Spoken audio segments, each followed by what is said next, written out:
Tudo bem com vocês? Essa é mais uma videoaula para os meus alunos do primeiro ano do ensino médio e é a quarta aula do nosso terceiro bimestre. Finalmente chegamos agora então na relatividade restrita ou especial de Einstein e é agora que as coisas começam a se complicar um pouco mais. Se você já achou a relatividade galileana um pouco difícil, essa então você vai achar muito mais difícil. Antes de entrarmos nas equações propriamente ditas da relatividade restrita, cabe aqui um contexto histórico para situar vocês. Para chegar na relatividade restrita, você pode chegar por vários meios diferentes. O que eu vou explicar é o experimento de Michelson-Morley. Então, por isso, eu preciso colocar um contexto histórico aqui para vocês. Qual é o contexto histórico, na verdade? O problema todo era o que é a luz. Então, aqui no quadro, que eu coloquei relatividade restrita especial, a pergunta era: o que é a luz? E para a gente poder explicar o que é a luz, nós temos que, antes, saber se a gente vai considerar a luz como partícula ou se a gente vai considerar a luz como onda. Então, essa era a dúvida dos físicos antigamente. Sempre que os físicos querem explicar um fenômeno físico, ele vai partir dessa premissa: se ele vai considerar como partícula ou se ele vai considerar como uma onda. Algumas coisas são melhores consideradas como partícula, explicam várias coisas. Outras apenas como onda.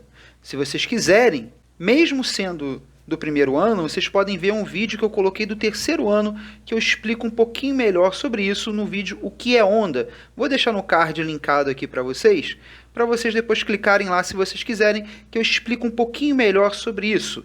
Quando eu falo sobre a onda e o que é uma onda, eu tenho que explicar justamente sobre por que escolher um fenômeno como onda ou por que escolher um fenômeno como partícula. Então, essa é a dúvida crucial dos físicos. A luz será considerada como partícula, a luz será considerada como onda. Bem, o defensor da luz como partícula se chamava Newton, e o defensor da onda se chamava Huygens, que se escreve Huygens, tá? Esses dois aí. E, provavelmente, vocês já devem ter escutado o nome do físico Newton, afinal de contas, essa foi a nossa matéria do segundo bimestre. O Huygens, não muito ainda, mas ele que difundiu o fenômeno ondulatório para várias coisas, tá? Explicou muitas coisas através de considerar aquele fenômeno um fenômeno ondulatório. Com o passar do tempo, quem ganhou essa disputa foi Huygens e não Newton, por incrível que pareça, considerando que a luz então era uma onda. Pronto, todos os fenômenos luminosos agora serão descritos por fenômenos ondulatórios. Como assim? Nós temos vários fenômenos da luz, como reflexão, refração, a própria cor, a própria absorção e muitos outros fenômenos também. E todos esses fenômenos que ocorrem com a luz deverão ser explicados como fenômenos ondulatórios, porque assim o são realmente. Mas, se ele é considerado uma onda, algumas coisas específicas precisam ser consideradas agora. Como o seguinte: novamente, eu quero que vocês entendam um contexto histórico. Não existe, para quem já estudou sobre ondas, ou ainda vai estudar sobre ondas, conforme o vídeo que eu citei do terceiro ano, vai ver que existem dois tipos de ondas: ondas mecânicas e ondas eletromagnéticas. Essas ondas eletromagnéticas não existem no nosso contexto agora. Elas só passam a existir depois desse contexto. Então, só existe onda. E todas elas são claramente mecânicas. O que isso significa?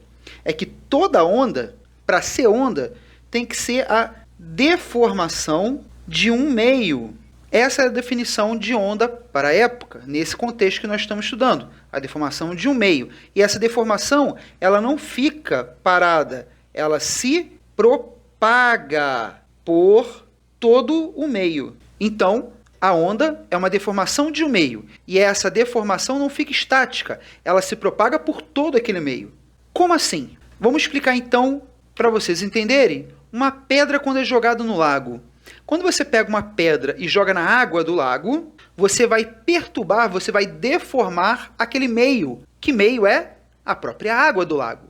Então, você cria aquela deformação. Aquela deformação que você criou na água do lago, ela vai ficar estática, parada ali? Claro que não. Ela vai se propagar por toda a extensão do lago, toda a água do lago. Isso é as ondinhas que a gente vê. Então, onda é exatamente isso. A onda sonora também é deformação de um meio. Que meio é esse? O ar. Se não tiver ar, não tem som. Então, no espaço não tem som porque não tem ar. Então, o som comprime e expande o ar, deformando ele para se propagar por todo aquele meio. Por isso que você escuta o som em todas as direções. Porque o ar está presente em todas as direções. Ah, legal, mas o que isso tem a ver com a luz? Muito. Já que a luz é uma onda, então ela também tem que ter o meio dela. Ou seja, ela tem que ser a deformação de um meio. Chamaram então esse meio pela qual a luz se propaga de éter. O que isso quer dizer? É que esse éter deve preencher todo o universo pelo qual nós conhecemos. Porque, afinal de contas, nós vemos a luz do Sol. Então, vou desenhar aqui para vocês. Ó. Aqui está o Solzinho. Tá? O Sol não tem esses raiozinhos assim que saem dele, não, mas é só uma ilustração. E aqui está o planeta Terra. Né? Aqui está, então, o planeta Terra. Aqui estão os continentes. Eu vou desenhar de qualquer jeito mesmo. Tá muito bom. Mas o que eu quero colocar aqui para vocês? A luz do Sol sai lá do Sol e chega até nós aqui no planeta Terra. Entre o Sol e o planeta Terra tem ar? Não, não tem nada. Tem apenas o vácuo.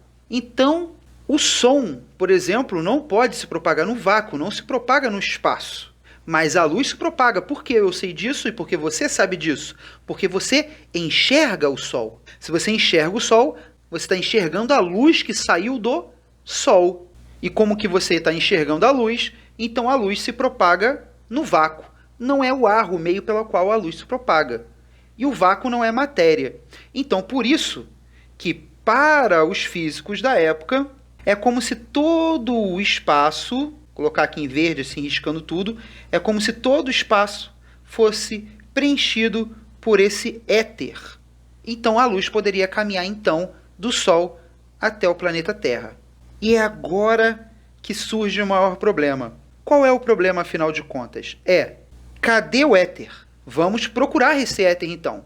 Agora surge um dos maiores empreendimentos da física nessa história. Talvez o dinheiro que foi mais gasto na física, do experimento mais caro que se foi feito. Antes, claro, do LHC, o Grande Colisor de Hadrons, tá? Então, esse agora fica o experimento mais caro, mas antigamente o experimento mais caro de todos foi o experimento desses dois carinhas aqui, o experimento de Mixon e Morley. Esse experimento foi o mais caro da história da ciência. Na verdade, ele era um experimento muito simples de ser feito, porém ele foi feito várias vezes em vários locais diferentes, com o único objetivo, detectar o éter. E conforme está aqui na apostila, eu gostaria também de colocar isso aqui no vídeo, essa observação. Não iremos descrever aqui o experimento de Mixon e Morley, e sim o conceito que era baseado.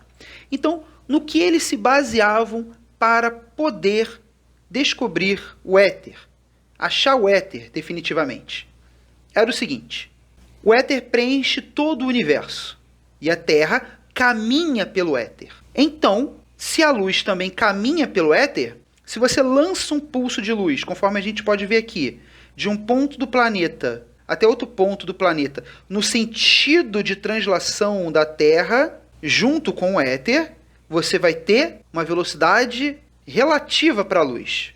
E se você estiver do ponto B, lançando um feixe de luz para o ponto A, você vai ter outra velocidade relativa para a luz. Não entendeu direito? Como que isso tem a ver com a descoberta do éter? Pense no seguinte: eu quero que você me fale como que você vai descobrir que o ar existe se você não pudesse senti-lo, tá? Você não pode sentir o ar. Ah, eu estou sentindo o vento, então o ar existe. Não, você vai ter que medir a velocidade de alguma coisa em relação ao ar. Você pode utilizar um catavento. Então, com o catavento, você pode medir a velocidade do ar. Então, vamos pensar o seguinte: você tem lá um cataventozinho, que eu não faço a mínima ideia de como desenhar. Vou desenhar praticamente uma estrela ninja aqui, né? Tá aqui o catavento. E você está parado com esse catavento em relação à Terra, tá? Em relação ao chão. E você está vendo que o ar está se movendo. O ar em movimento, a gente chama isso de vento, não é mesmo? E esse vento, então, esse ar em movimento, vai bater nas pás e vai girar a hélice. Você tem a velocidade do ar em relação às hélices desse catavento. Mas vamos pensar numa outra situação. A outra situação é o seguinte. Meu P ficou horrível aqui, né? O ar vai estar parado e você, com o catavento, é que vai se mover para frente. Da mesma forma, agora, se o ar está parado e você que se move, também as hélices vão se mover. Porque em relação ao ar, você também vai medir uma certa velocidade. Então, tudo tem a ver com medir velocidades.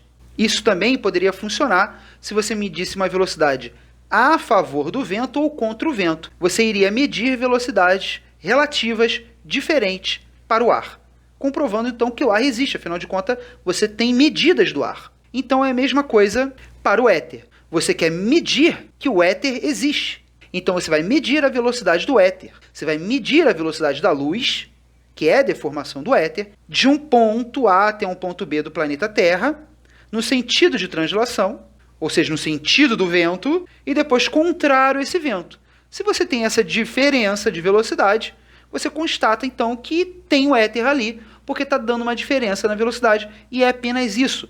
Vamos demonstrar. E o que aconteceu? Michelson e Morley fizeram esse experimento várias vezes por anos e absolutamente nada era encontrado. Eu tenho esse exemplo aqui, que é de conta, que é apenas para descobrir a velocidade relativa a favor ao sentido de translação do planeta e contra o sentido de translação. Então a gente viu que para a velocidade relativa, se você quiser fazer de uma forma mais rápida, quando a gente tem velocidades no mesmo sentido, a gente subtrai. Quando a gente tem velocidades em sentidos opostos, a gente soma. Então você teria uma diferença nessa velocidade para o éter e pronto. Você conseguiu provar que o éter existe, mas nada, absolutamente nada, foi verificado, foi encontrado. Então Maxwell e Morley tentou várias vezes e não conseguiu de jeito nenhum encontrar essa diferença para a velocidade relativa da luz. E é nesse contexto que a gente vai começar a explicar um pouquinho sobre a teoria da relatividade restrita de Einstein, o que foi visto sobre esse experimento, para ele tirar as conclusões, postulados e fórmulas matemáticas dessa teoria tão mirabolante. Mas isso vai ficar para o próximo vídeo, senão a gente vai se estender muito. Tudo bem então? Não esqueça de fazer suas anotações, fique em paz e até mais.